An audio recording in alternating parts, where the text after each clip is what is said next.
Have you ever wondered why fish don't drown?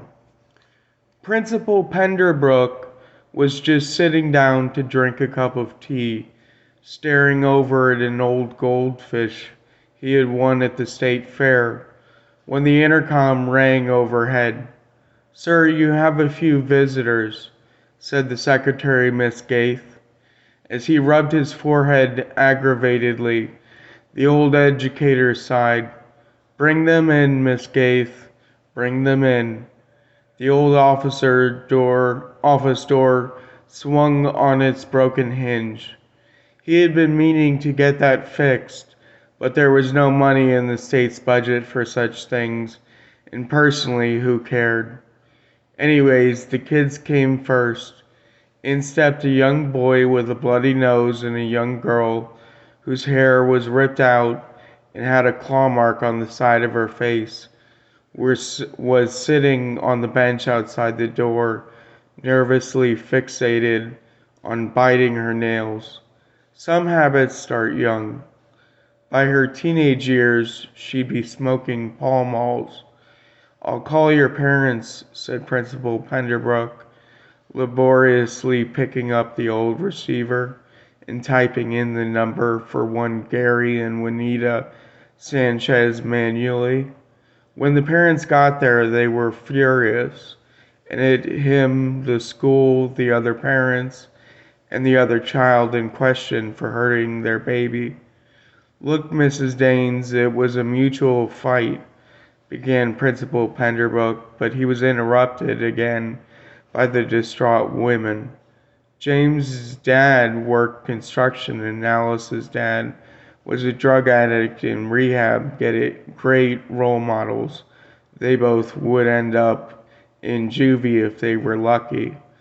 Miss Sanchez had turned to prostitution, and apparently her and the math teacher, Mr. Barnes, had a thing together.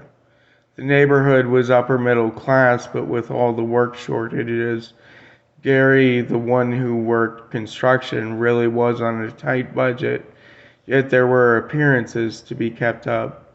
Principal Penderbrook looked down at her diamond bracelet. The sex industry must pay good, he thought to himself amid all the screaming. He waited for one of the two ladies to sit down until finally Miss Daines did wiping what appeared to be the cocaine from last night off the tip of her nose. Either that or some kind of STD she caught from the other one. "It's all bullshit," said Miss Daines with a huff. Miss Daines conveniently lived in the trailer park down the street.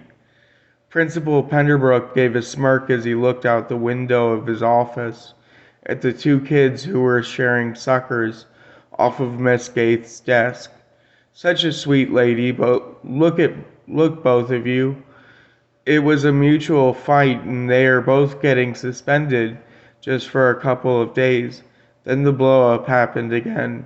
Both women replied hurriedly. "A couple days," said Miss Sanchez, and Miss Daines replied with a huff, arms crossed. "James ain't done nothing wrong.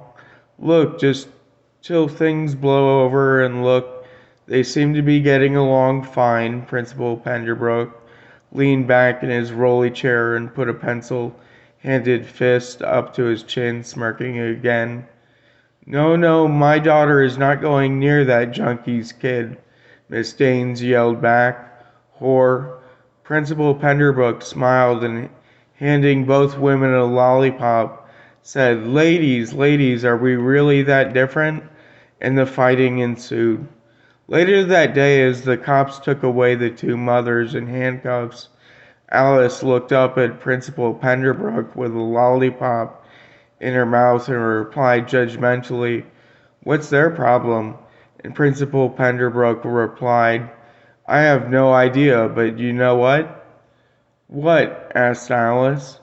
Mr. Penderbrook smiled for the first time in 15 years of education, just the goofiest smile you could see, and he said with a laugh, "The weirdest thought just occurred to me. Have you ever wondered why fish don't drown?"